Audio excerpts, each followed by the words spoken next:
I ain't forget about y'all. I'm back, baby. I'm back, and I have a special guest with me here today.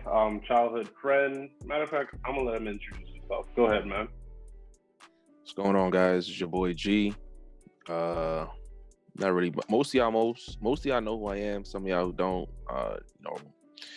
Ricardo is one of my best friends. Grew up from childhood. Kind of lost touch in middle school and reconnected in high school, and been cool ever since. So that's our Yeah, story. yeah. We gave you the super quick, simple, painless version of it, and y'all know how I love to talk with my hands. So no surprise there. But yeah, how was your holidays, man? Terrible. I actually caught COVID on Christmas. Mm, mm, mm, mm. Some of the symptoms started maybe like 2 days prior, kind of like flu symptoms that Friday. Mm-hmm. So I went into work, got tested, and they gave my results on Saturday and told me, which was Christmas, and told me that I was COVID positive. So for the next week and a half, maybe 2 weeks, yeah, your boy been going through it. Headaches, Mm. phlegm, congestion, not really body aches. I lost my sense of smell, taste. Probably the most frustrating thing because the food wasn't what it was, Right, and right, right, right. I just it wasn't for me. Probably the second worst thing I ever felt. The first being the flu, and the flu is no game. So Yeah. Um, I don't know if I've ever like had COVID because every time I got tested, came back negative. But when I finally did an antibody test sometime last year, it didn't tell me much because I was already vaccinated, so I didn't know if the antibodies were from the vaccination or my actual body from getting COVID before. So, but anyways, it's a new year, got goals. I already told you what some of my goals are, and I'm gonna tell the rest of the world. My goals are for this year is one, get the hell out of Pittsburgh because it's not it.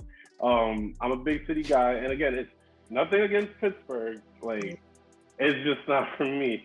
It's an acquired taste. Coming from New York City, it's just not for me right now. I feel like I'm entering my prime, and I just want to explore the world. And I like being in cities where there's always something to do. So there's that. Second, and I think all my goals are interconnected. Is get into the NBA. Basketball was my first sport that I actually paid attention closely to. You guys already know.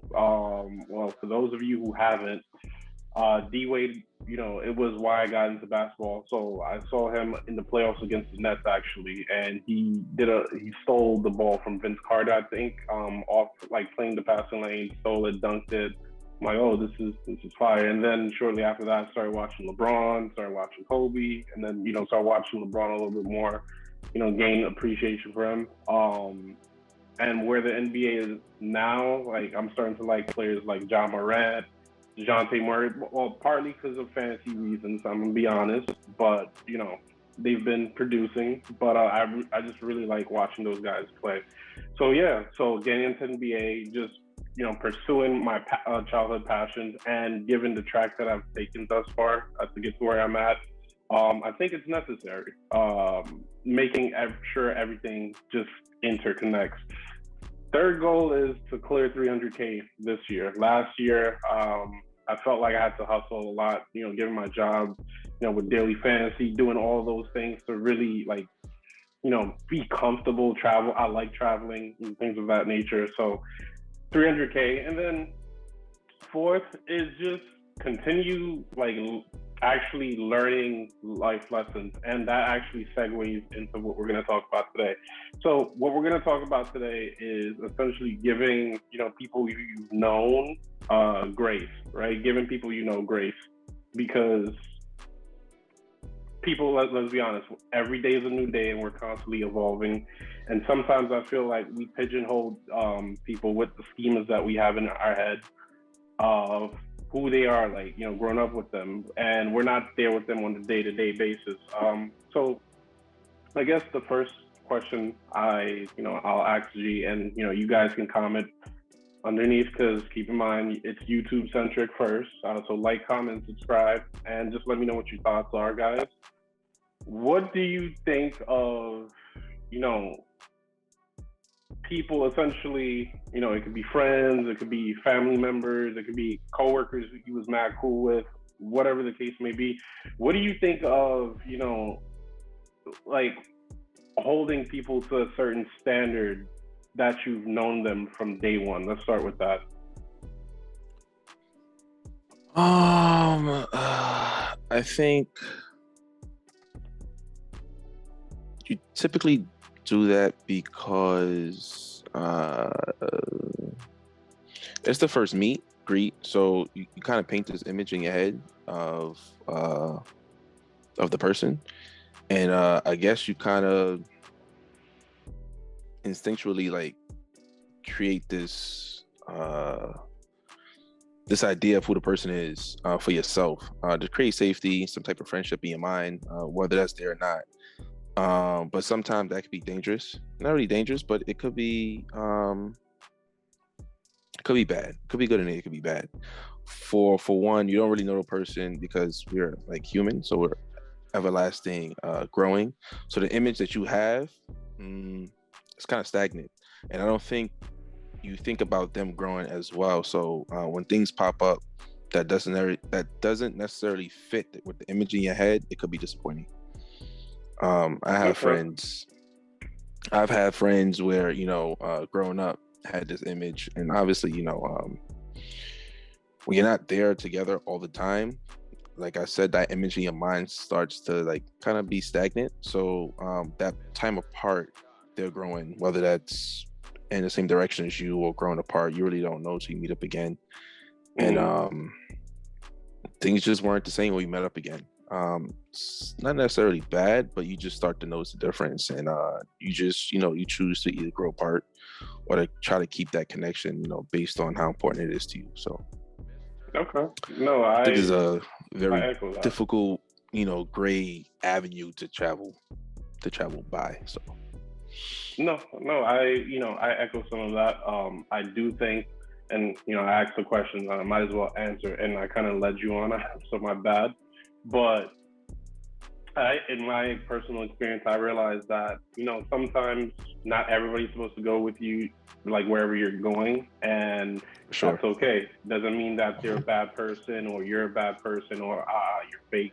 No, it's, you got to give people space to grow, because I think proximity is the devil of all things in some cases, in cases like this, what we're talking about, because if you're constantly around them, as sometimes, and this is not everybody obviously, but sometimes when, people are going through whatever they're going through and they're growing, it comes off as, oh, you moving different or you moving funny, whereas their priorities are changing, and you may not know that. And sometimes they are moving funny. So, there's no exact science to that. But that leads me into my next thing. Do you think, because I guess we're gonna build on it.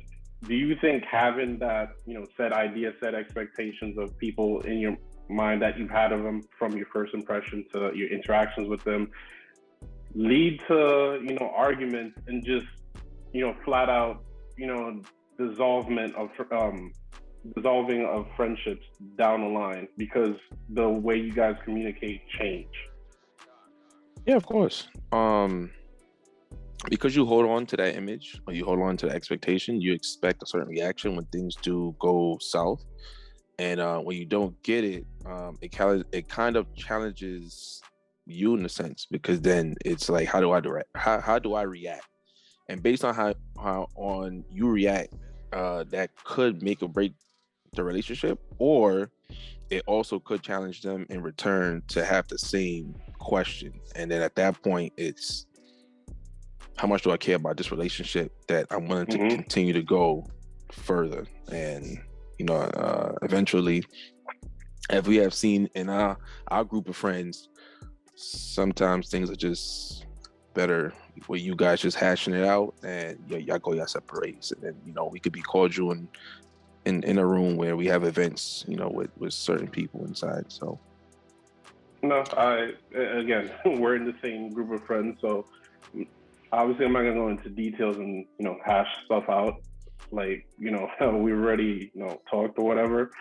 So, but that I don't think that's proprietary to our group. But I think that's across all groups, whether it's working relationship at work where you and Yeah, a for sure. coworker working on a project, or they for whatever reason show they weren't reliable, or the working styles just didn't mesh, and you guys were at each other's head. It's like you're never the same after that. You can mend the fences, but in terms of how I guess you see that person, which is what I was kind of getting at with my question.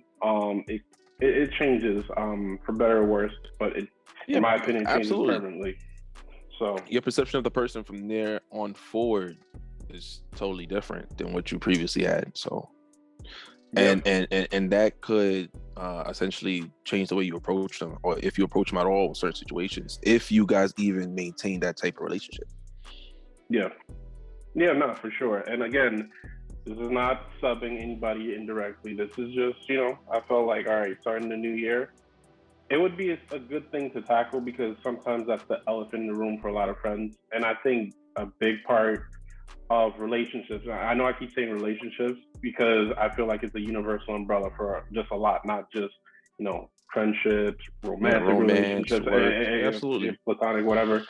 I do think, like I said, communication changes as kind of grow apart, and for better or worse. And just overall, I feel like just me personally, I know we're all wired different. So like how I may see something, you may not see it the same way. So and so may not see it the same way, so on and so forth. But just having, I think, a level of understanding where I know I said proximity is the devil of most things. I think that's what helps keep those relationships in equilibrium. Communication, and just overall having an understanding of we're growing at different paces, because we're the author of our own stories, and nobody can tell it like we can. So with that being said, I do I do echo your sentiments on that. And just moving forward, I feel like this year, like last year, so I turned 30 this year. Next month I turn 30. So we're recording this in January. I turn 30 next month. And no, do not bring the whole astrology into it. I already made a video about that. You can go back and watch that. Y'all know how I feel about that. So no.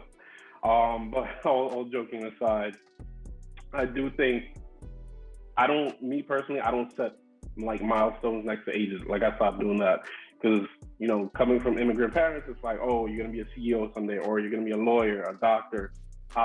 Those were. It's like every immigrant household. That's what's embedded in their mind. And me personally, I feel like last year was just more of like looking internally, whether it's my relationships with people, how I communicate with people, my expectations for people.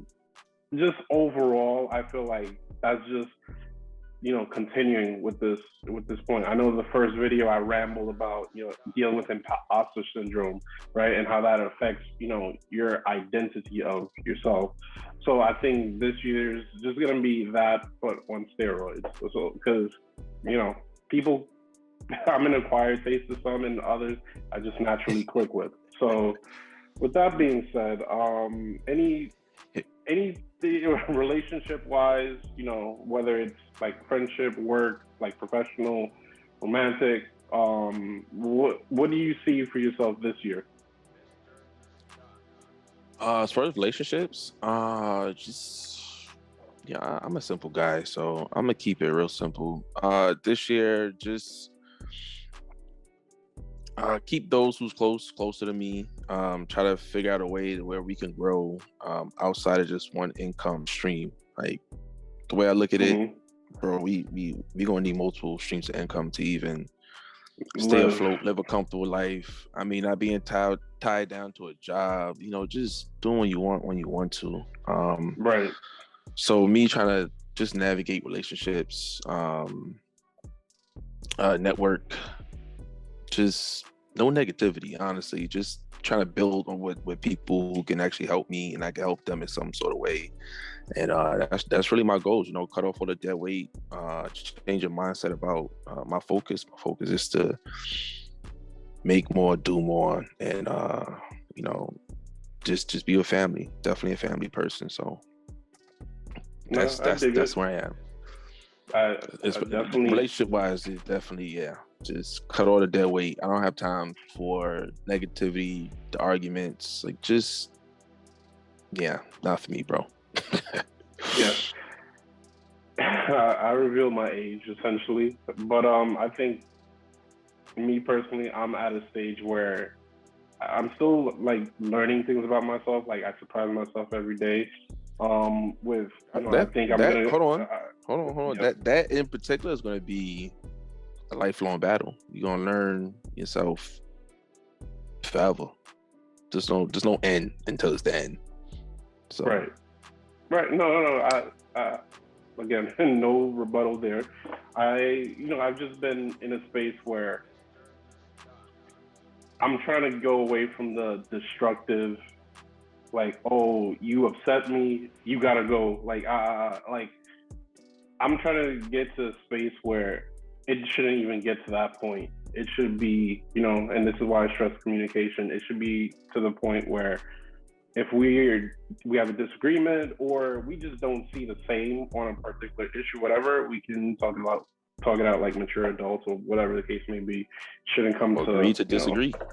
Exactly. So more of that, because with what I have planned for this year, this is going to be an ambitious year. I can just feel it. So with that being said, thank you guys for tuning in. I know it's been some months since, I actually sat down to record content, but you already know the spiel, shameless plugging myself. So like, subscribe, and, click at the end of the video to watch the previous videos to, refresh on what this series is about. I know I didn't say the name of the video, of the, the show, but it's I Want to Vent.